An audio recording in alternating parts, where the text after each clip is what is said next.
Aloha, and welcome to another session of A Better Day. I'm State Senator Sam Slom, and for the next half hour, I hope you'll join us because we'll try to give you some views and opinions and information that you can use, and we're going to have a very special guest, too. Well, look, here we are, October already. That's two things. The election is coming, and so is Halloween. So make sure you don't get tricked by any politicians, okay? When they come to your door or you go to town meetings or whatever, you ask them the important questions, the questions that are important to you, and make sure you get answers. And please, please, please don't ask them where they went to high school or who their wife or girlfriend or boyfriend is. Ask them about education. Ask them about homelessness. Ask them about taxation, the things that are of importance to all of us here in Hawaii. Well, we've had an interesting past month, and oh gosh, is it still hot? Is it still humid? Oh man, everybody's been suffering, and we have a monopoly energy provider that says don't use the electricity only between 5 and 9 p.m. because they can't generate the electricity that you need. But they can generate increased rates and increased bills.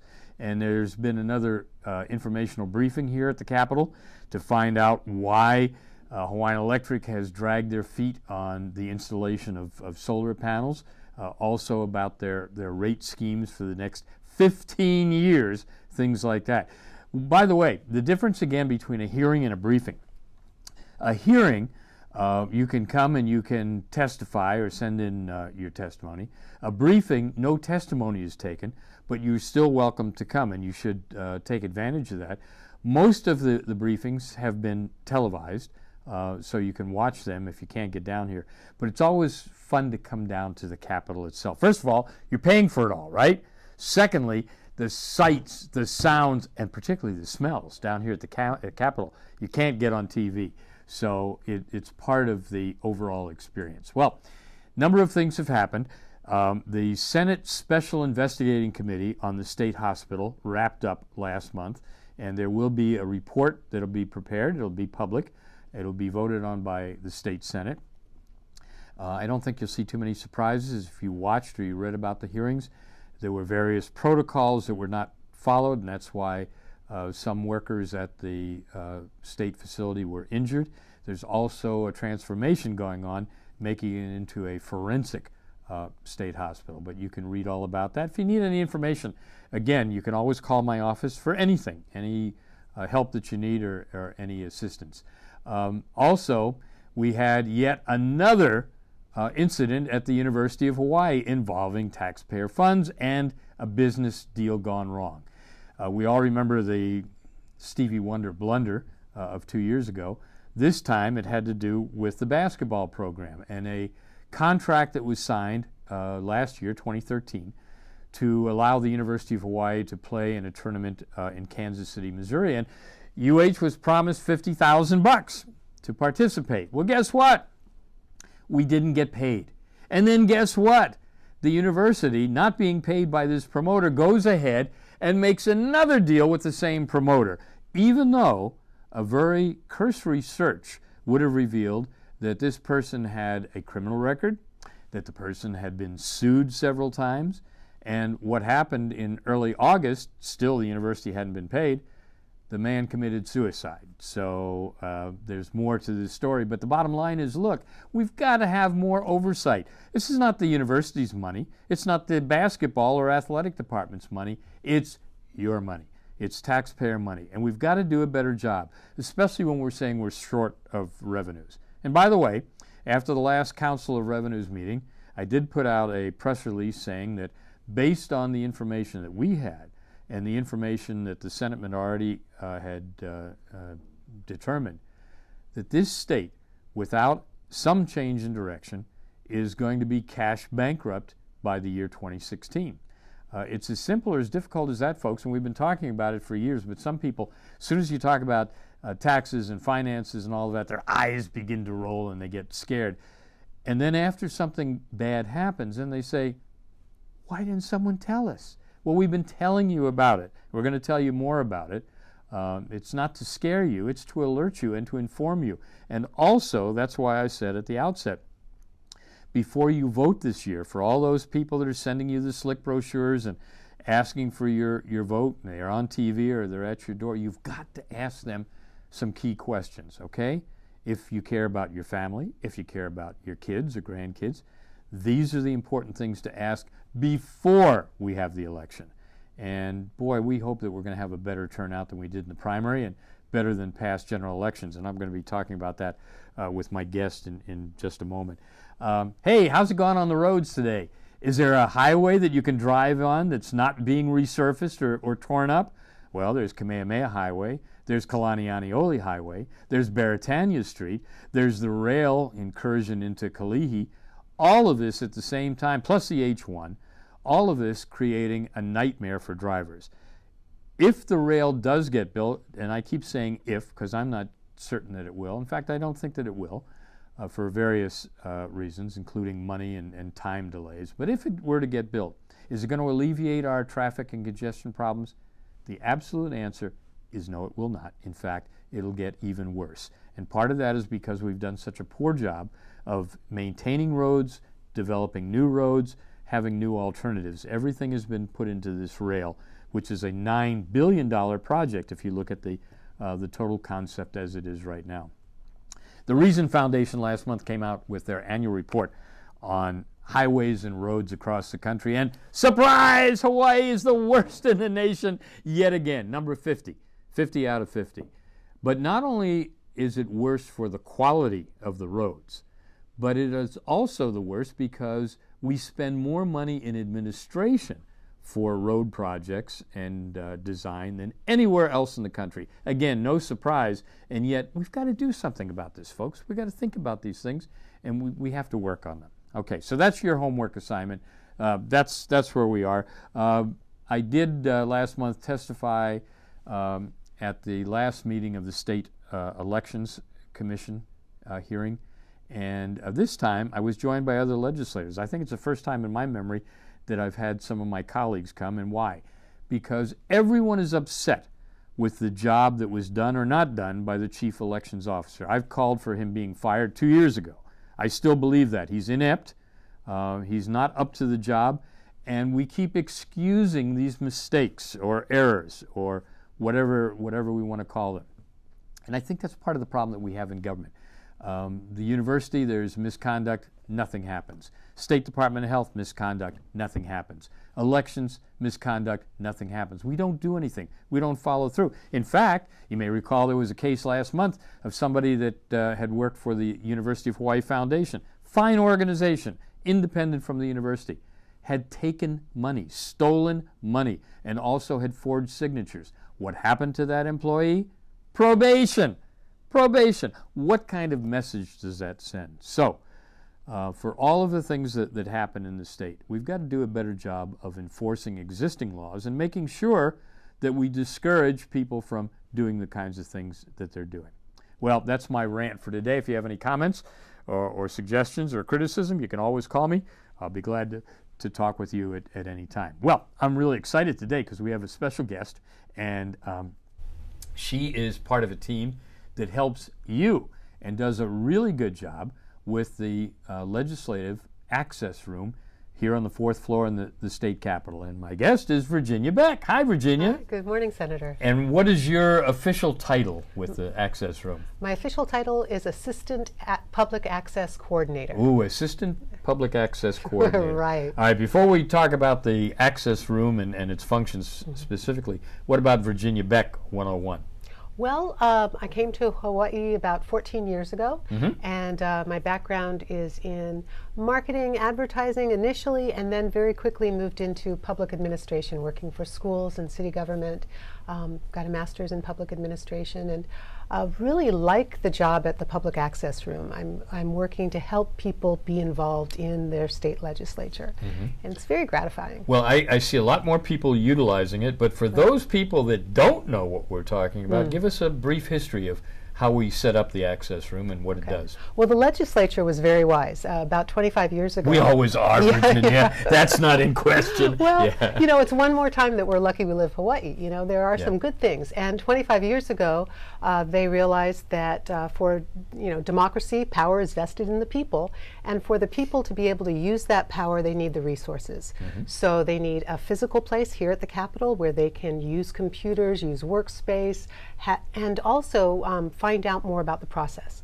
So we've got staff there who can answer questions about how to get their voice included in the conversation, and that varies, as you know, as session unfolds, who you need to talk to can change, and how you need to deliver that message can change. Do you talk about various issues and various bills? Well, we are completely nonpartisan, and there's also never a charge for our services because we're probably the best use of your tax dollars.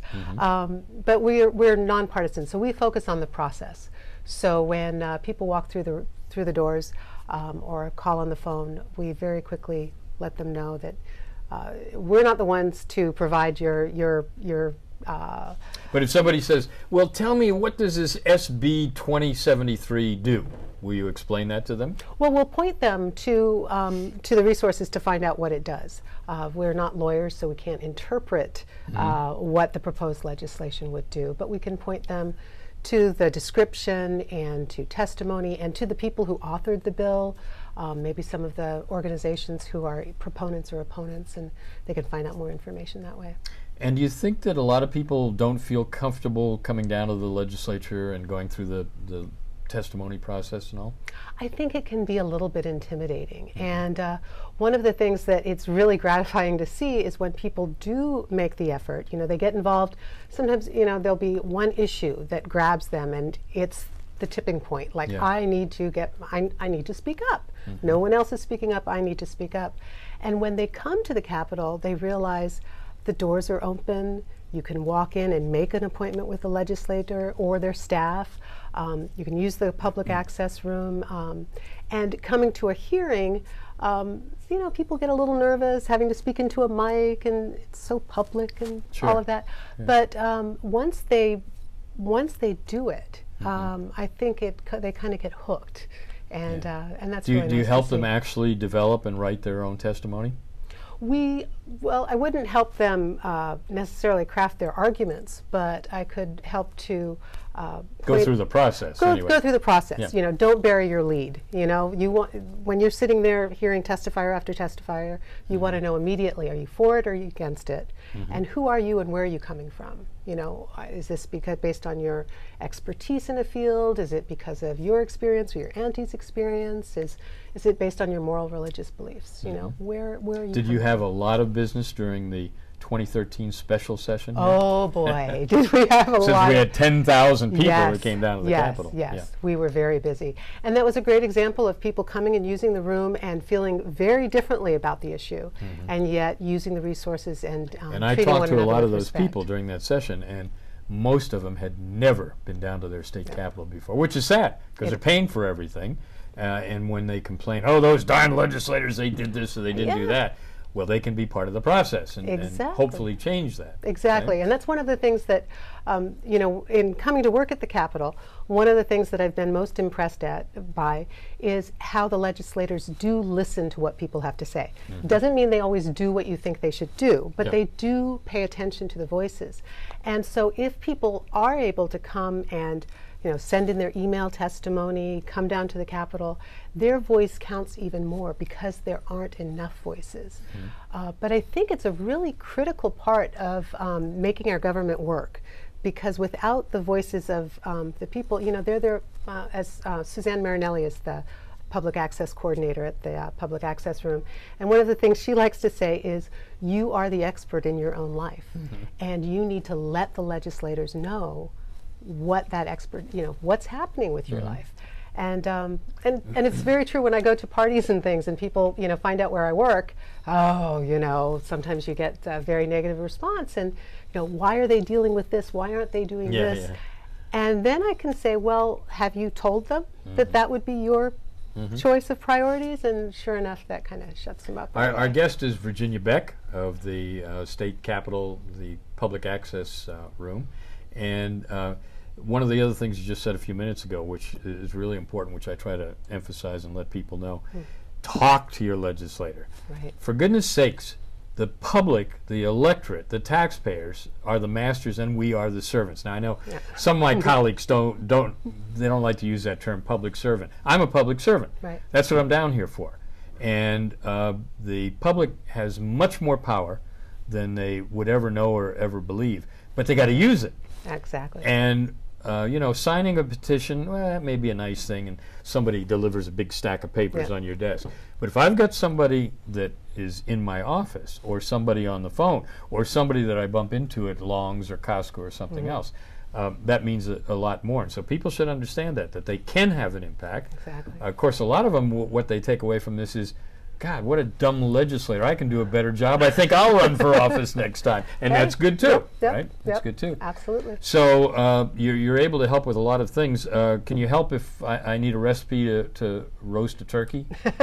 I can help you find. I'm good at Googling. Oh, Googling. I'm very good at Googling. Okay, yes, that's good. How do you measure the success of the access room? You said that we're getting a good bang for our buck for taxpayer money. How do you measure it? Well, we keep track of how many people are actually coming into the room. We've started tracking that.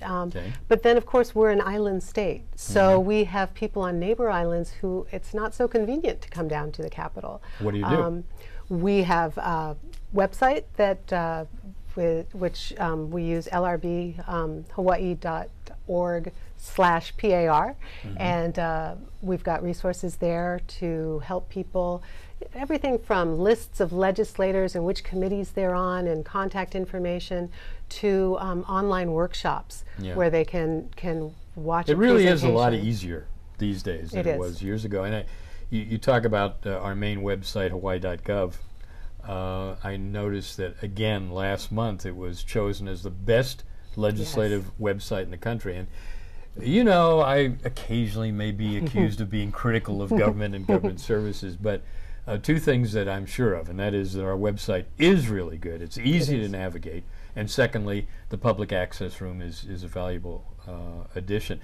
Obviously, you don't have as many customers during the interim, the off season, as you do from January to May. And I guess it gets pretty frantic during that time. Oh yes, and we hire a couple people to come on and help during session. So give us a ballpark idea. You say you measure the number of people coming in and all that. Oh gosh. Well, right now we've got about maybe 15 or 20 people who'll come in the course of a day on a busy day. During a session? During session, it's gotten, and sometimes it gets so busy we're not very good at counting. You're not even counting? But we can get up to 35 or 40 or something like that. The other thing is that with technology, things change a bit. So now a lot of people are bringing their laptops down to the Capitol, and we have wireless throughout the building.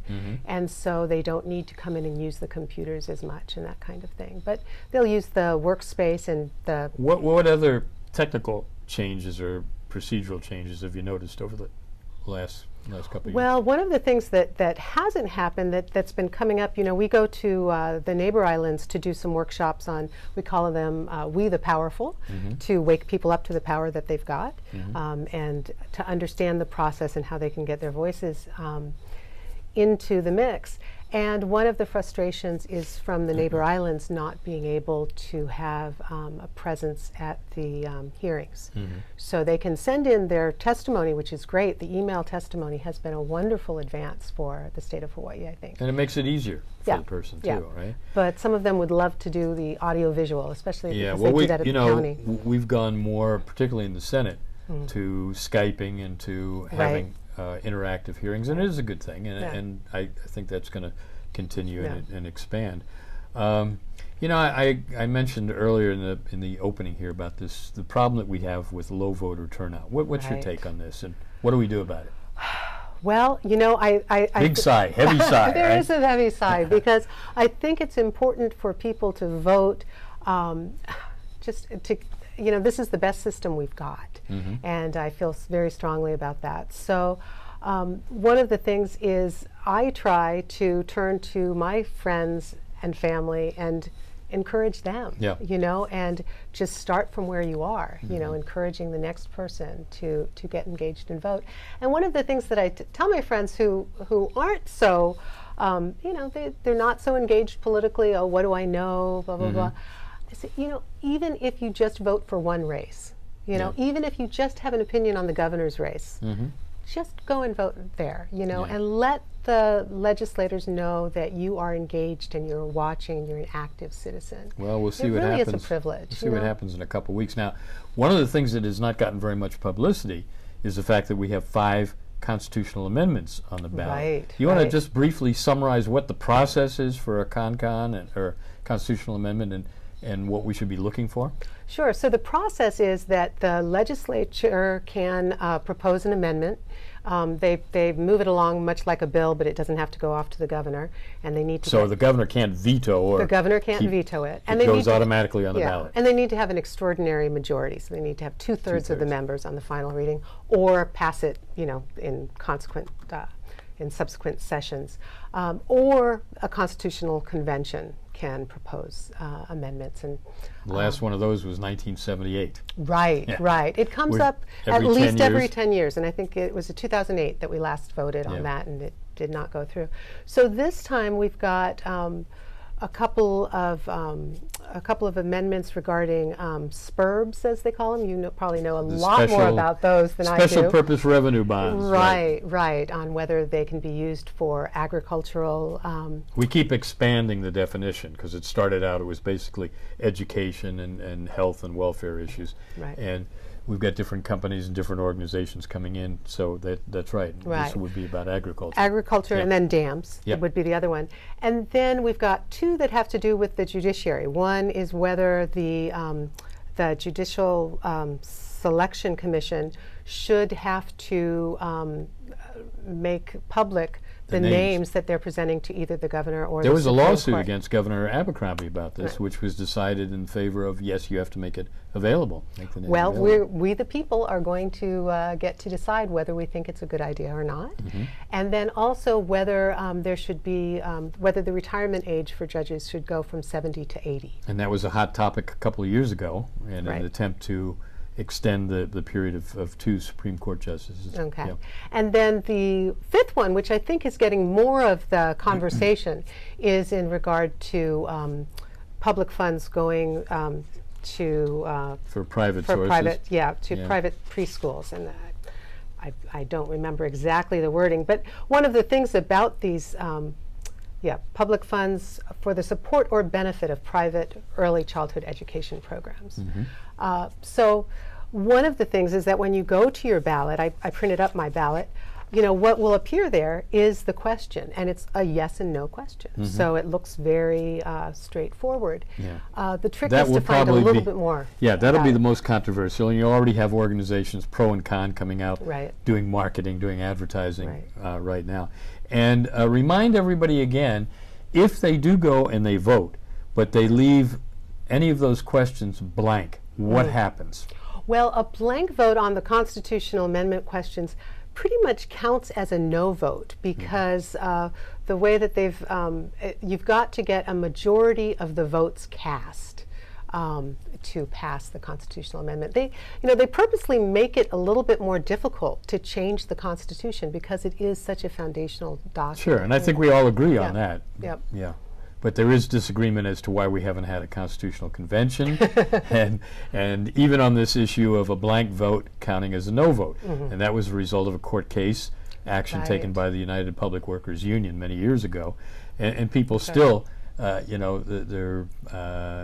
they just can't wrap their heads around it. But the point is, go and vote, but first get knowledge and get information, which is easily available, right? It's yes, it is available. You can go to the Office of Elections website if you want to view your own ballot or see what the questions are, and that's hawaii.gov/elections.